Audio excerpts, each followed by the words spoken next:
I'm trying to fix the mic so it's not like crazy.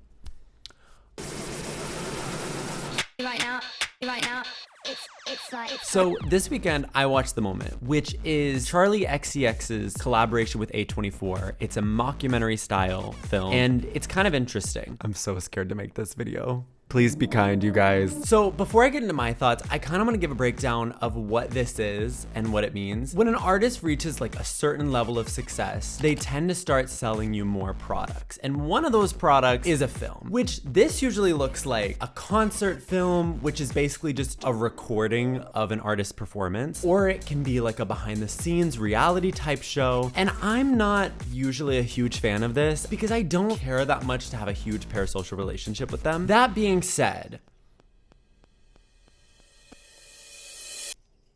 I think that these movies and shows can be interesting and it can expand the world for people that want to see more into the artist. But I also think it's kind of a way for a lot of artists to change the narrative and show their side of the story to kind of fix their image.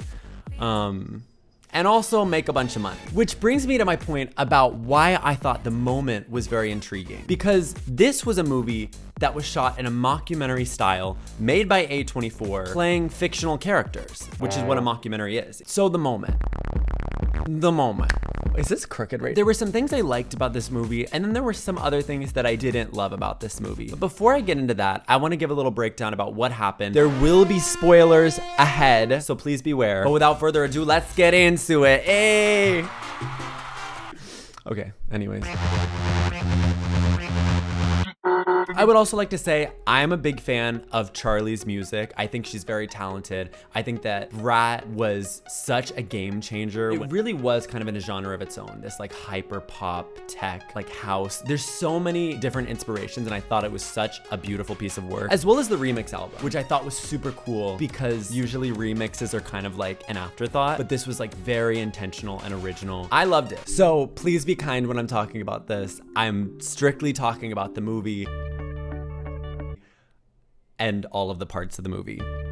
So The Moment opens up with kind of a crazy flashing sequence of Charli on the floor, just like rolling around. It's really dramatic and interesting. It's kind of a metaphorical portrayal of, I'm assuming, her mind. It's a really cool visual. And that was also one of the things I liked about this movie was the visuals. Each segment was kind of separated into different scenes and different moments. So if there was ever a time shift or a scene shift, there would be these flashing scenes telling you the location or the time, which I thought was really cool because it matches the aesthetic of Brat, and it was something I'd never seen before. This movie is based in a world where Brat basically never ends. We have three main groups here. We have Charli's team, which consists of Lloyd and Anna, which are like her assistants, and also Tim. We have the label, which mainly is like Tammy. She's kind of the voice for all of this, which I'm assuming is like the head of the label or the head of Charli's team within the label. And then we have the concert film team, which is Johannes and his, Johannes, is that his name? Which is played by Alexander Skarsgård. I don't keep up to date with a lot of celebrities, so I don't really know, but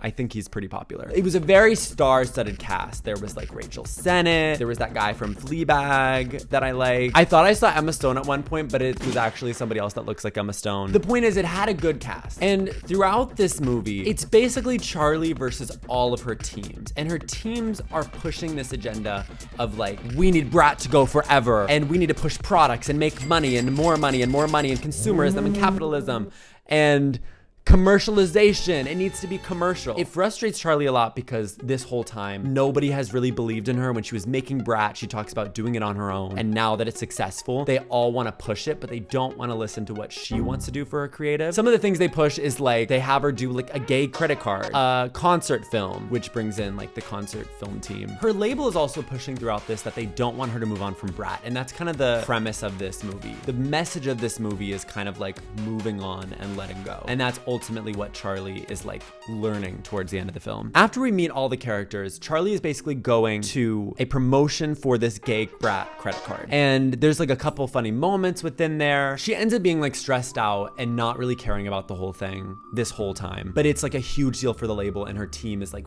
really trying to make sure it goes well because it's making them a lot of money. We then go to the next part, which is her rehearsal for the concert film. There's kind of a clash between her creative director, what is her name again? Mel?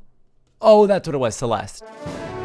And there's a big clash between the creative director, Celeste, and Johannes, which is this guy that Celeste and Charli are like kind of against, but he's this big name in the director world, but she's not a fan. And as the film progresses, Charli is more and more convinced by some people like Kylie and her team that Johannes is the way to go and he's gonna make her palatable to a wider audience than she's ever reached before, which she doesn't care about in the beginning. She's really focused on doing the concert the way that she wants to and the way that represents Brat and what it is. And as the film progresses, she's more and more on board with his vision, even though she's unhappy about it and she doesn't see this being the correct vision. And there's a lot of jokes within here that he's like changing the B in Brat to a capital B, and like her fitting doesn't make any sense. And he talks about making the concert acceptable to like a family audience.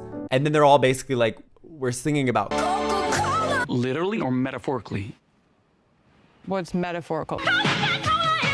It's not really meant for the kids, guys. But she ends up kind of backstabbing Celeste as the show progresses. She takes a trip to Ibiza, sees Kylie, and Kylie is telling her about like, oh, Johannes is like this huge director. Like, I really tried to get him, but he was doing your show, so I couldn't have him. And then Charli starts freaking out like, oh my God, like I need Johannes to be on board. And she posts this promo for the credit card in order to keep Johannes there because she needs to pay him more because she like pissed him off or something. And she ends up firing Celeste, which has been her friend for a long time. So she kind of like backstabs Celeste and says like, no, actually I was on board with Johannes the whole time. And if I didn't make it abundantly clear, Johannes does not understand what Brat is at all. He's like this older guy, and it's kind of like a heightened version of probably what a lot of people's like dads or parents felt about Brat. Like if you imagine telling your parents like, oh, I love this album, like listen to this and hear what she's singing about. It's kind of like an exaggerated version of like an older man's reaction to Brat, where he's like, why is it like really flashy? It kind of hurts your eyes. Like this is kind of like annoying and loud, you know? And that's kind of like Johannes's perspective when it comes to this. And he ends up changing a lot. And watching all of this,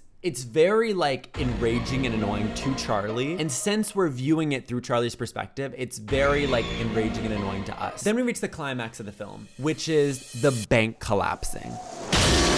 So Charli accidentally posted a misleading statement about the credit card in the chaos of all of this while she's in Ibiza, and basically bankrupts the bank that's running the credit card. And so there's a bunch of like legal team around her, everybody's like yelling, and she ends up like disappearing for a week. And there's a short moment where everyone thinks she's dead. They're like, oh my God, what if she's dead? And so they like rush to her house and she's like sleeping, and it's kind of like a tease that like she didn't end up actually dying. Then she has a call with her creative director Celeste, where she's basically apologizing for a lot of these things, how she accidentally shifted into like following the game as opposed to following her vision and what she wants, like what she loves. She kind of like opens up about like believing that if her fans loved her, maybe she would love herself. So it's kind of like this personal moment where she's like apologizing to the main character, but also getting into like her feelings about all of this and like becoming famous so fast, you know, after working for so many years and nobody caring, how she worked so hard for so long and she's still like misunderstood because people see this one fraction of her and they don't fully understand her or what she wants. It's more like, we're pushing Brat and Brat forever because this is what's successful right now. And they still don't really believe in what she has for her future. They want this to keep going forever. She, towards the end, basically says this concert film that's with this annoying director is basically gonna kill Brat, and she's happy that it's gonna kill Brat so she can finally move on and do what she wants to do next. So she ends up doing this like terrible show, and that's kind of where the credits roll, is she's doing this terrible concert that doesn't represent what Brat is at all. And that's kind of like beautiful to her, that she's like, it's gone so far from what it originally was that she doesn't feel attached to it anymore. Thank you, next.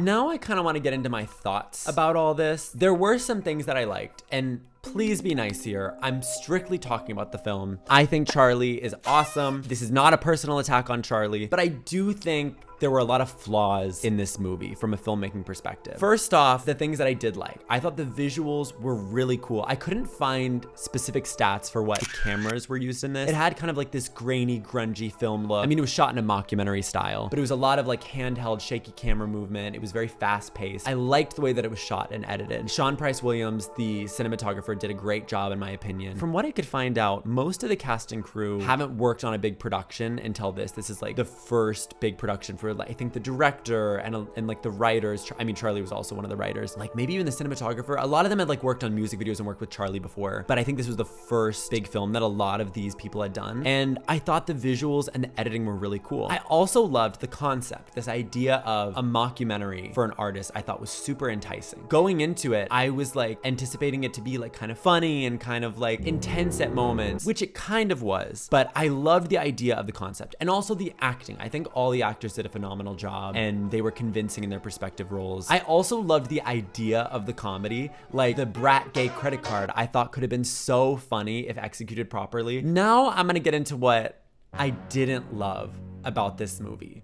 I'm gonna start with the comedy. While I think there were a lot of good ideas here for like what could be funny, they really didn't lean into it enough for it to be really laugh out loud funny. There were a lot of things that could have been really funny, like the gay credit card, or like the director of the creative film, like doing all these things, like changing the B in brat. And it also shows like Charli's insecurities about different poses and stuff. And it's like almost funny. And I don't know if it's the pacing or the delivery or the amount of jokes, but none of them really hit home for me. I also thought the stakes and the climax did not hit where it should have hit. So this whole movie is like leading up to the inevitable collapse of Charli's vision, like Charli's show and brat. And the climax of this movie is the bank collapsing, which I think is so funny because this whole movie is about Charli not really caring about the consumerism or the merch or selling things. Since we're seeing it through Charli's lens, why would we care about the bank collapsing? It kind of makes the movie have no stakes because we don't really care about the bank, or at least I didn't. Like watching this and seeing the climax, I was expecting something more and something more personal to like Charli's emotional journey, which we get a little bit of with the collapse of her concert film. Like her concert film ends up failing, but like we kind of expected that from the start. Like that's what it's kind of leading up to, and it's very predictable and expected, which I was sad about because I loved this concept. I love the idea of this mockumentary, but I don't think the plot was fully thought out, and I don't think it was used to its full potential. Because when we're living inside of this sphere of a mockumentary with fictional characters, you could do anything. And I feel very similarly about this that I do about Disney animation lately. We're not being creative to the extent that we could be. Like we're living in a world with fictional characters,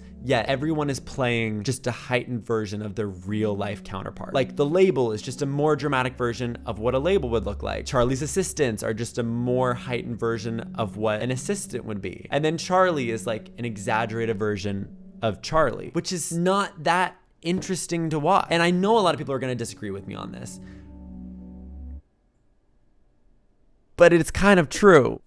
But back to the I'm so all over the place. But back to the climax. I don't think that the bank collapsing is an interesting enough climax. And they were almost there with like teasing Charli's death because that was like some real stakes. Nothing really happens. Like the emotional journey that Charli goes through is just her learning to let go of Brat, but it's not that relatable to us as viewers. And so I felt like the message fell really flat because my takeaway from what I could understand, the message seemed to be Charli letting go of Brat and letting go of things in general. And so I ended up leaving the theater like pretty disappointed because of what I expected and what I thought it could be. From the trailer, it looked like it would be so funny and so shocking, but it wasn't really that funny or shocking when you actually watch it. Nothing that crazy happens. But I think the climax is why it ended up falling flat for me because you're led to believe the consumerism and the commercialization of Brat isn't important. It's like all stupid.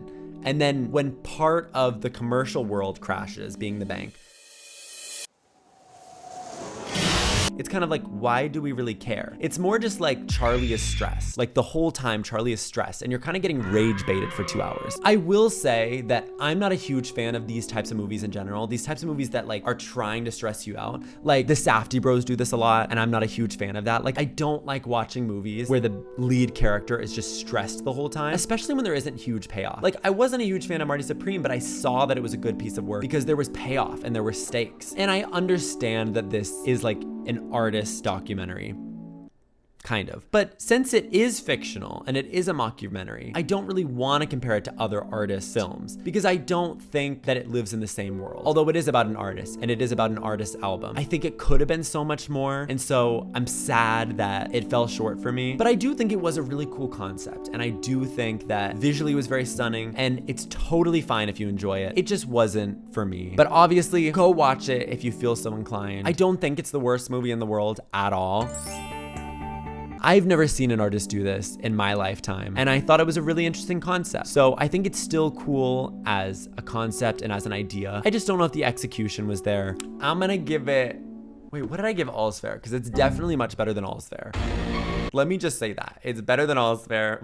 It's better than a lot of movies. I'm gonna give it a 5 out of 10 because I love the idea and it was still really, like, it was fun to watch at moments. I just ended up being annoyed at a lot of the plot points. Thank you for watching. Please don't murder me. This is just my opinions. Feel free to make your own opinions. And if you love this movie, if you watch this movie and you love it, that is perfectly fine. And I think that's beautiful. There were cool things about this movie, so don't hate me.